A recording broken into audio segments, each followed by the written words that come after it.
Hi everyone, I just wanted to show you my fiddle rig for those that are interested. This is the one that I mainly use on my videos. It's my main violin. They're both German-made copies. This one's a copy of a 1721 Giovanni Grancino, early 1900s.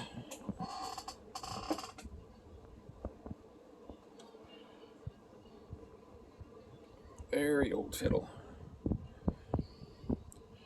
And the story behind this fiddle is that it used to belong to my great uncle, Joe, which is my grandfather's older brother, the oldest in the family. And he used to be a civil engineer for the federal government in Canada. And he was also a diver. So he would do underwater dives for civil work inspections and all that.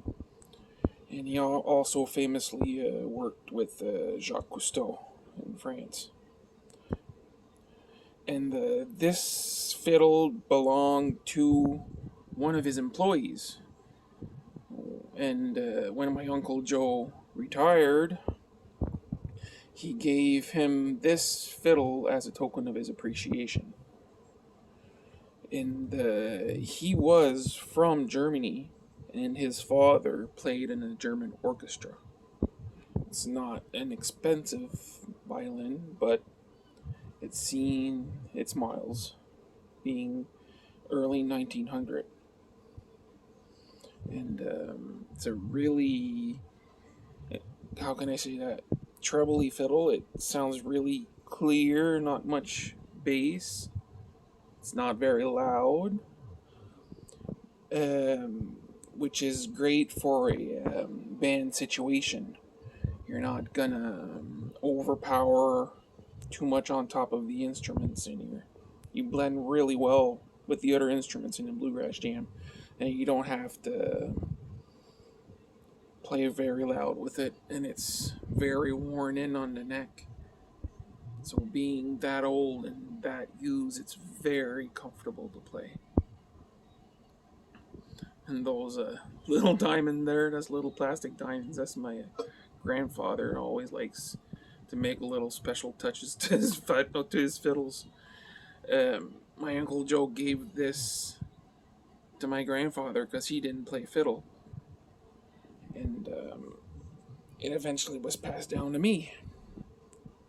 Because it's only me and my grandfather that plays fiddle in the family. Well, on the side of my mom, anyways. I have a cousin on my dad's side that plays the fiddle also. Anyway, that's the story behind this one. That's my go-to fiddle. It's not an expensive fiddle, like I'd say. It's probably retails on the market today for a fiddle like that for about $500. But it does more than the job. And being that old, well, the wood couldn't be drier. It's all solid wood.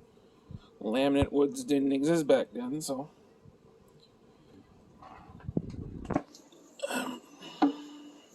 that's that fiddle.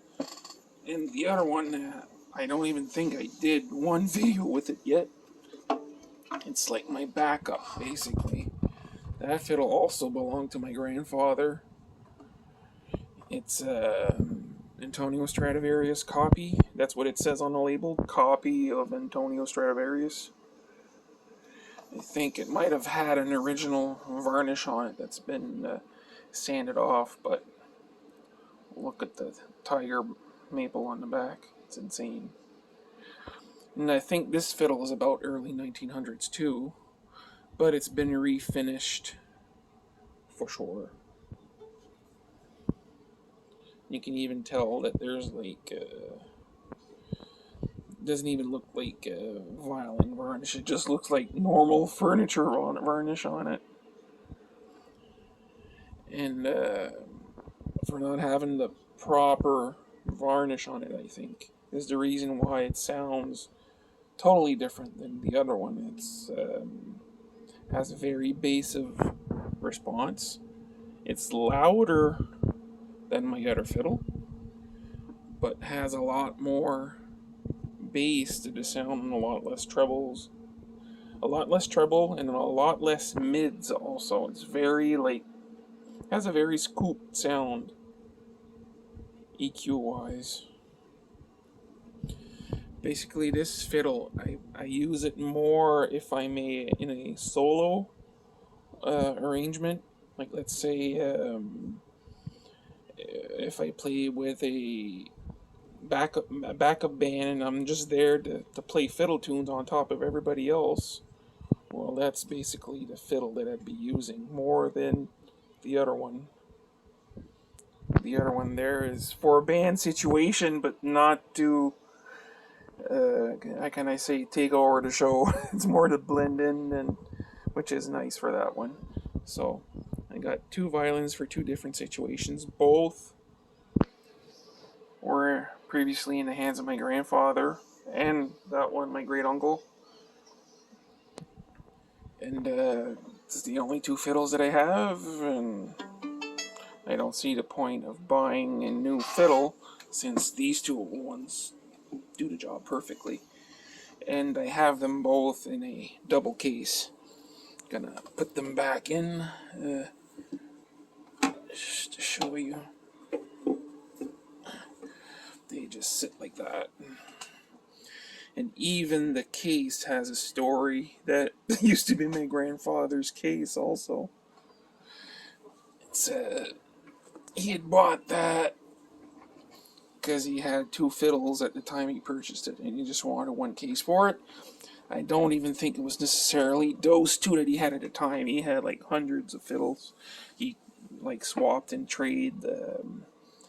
Probably every month I would see him with a different fiddle. He sold one to get two, and sometimes he sell three to get one, and he was always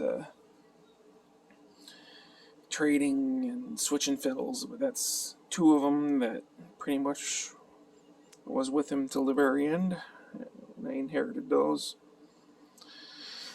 And the case that I was just talking about was his.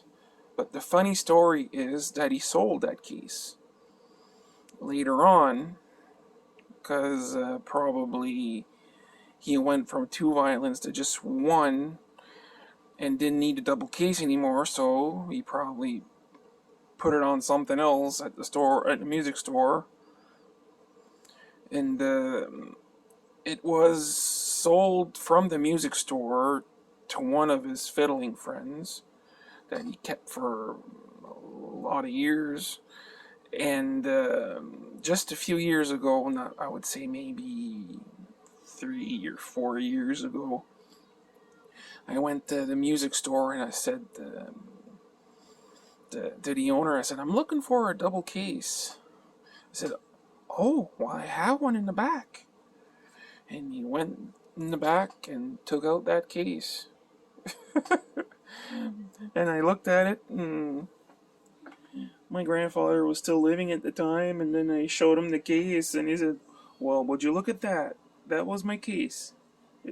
He must, the other fiddler must have did the same and traded it in, and anyways, so now that my grandfather is gone,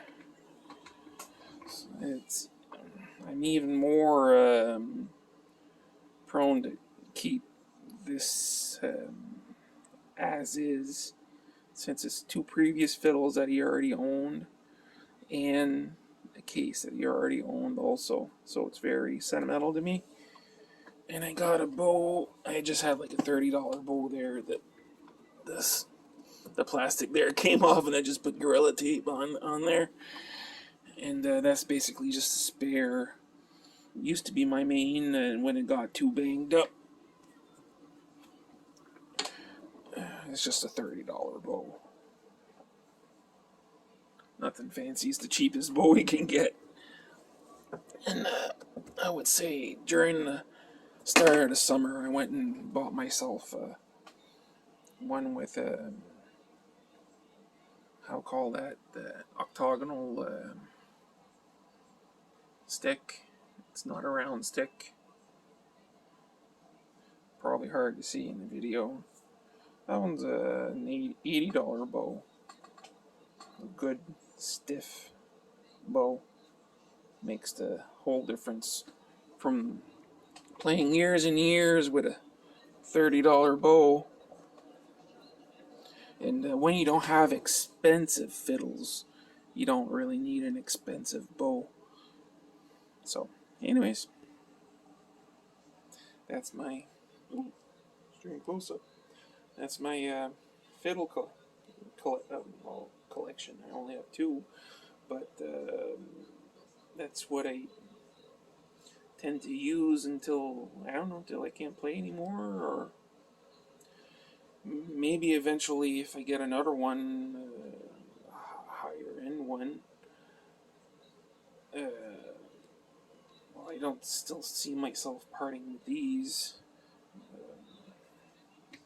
It's basically attached to me to the hip, these two fiddles.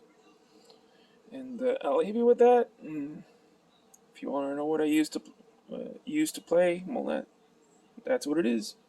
And on the next videos, I might use my Strat just to showcase it a bit.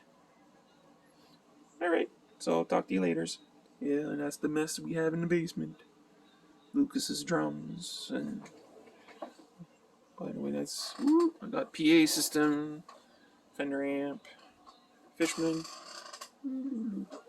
That's basically what you see that's all my guitars there. My older son's guitars, if you've been wondering what are those belong to my oldest son. Anyways, I'll talk to you later, and good evening. Bye.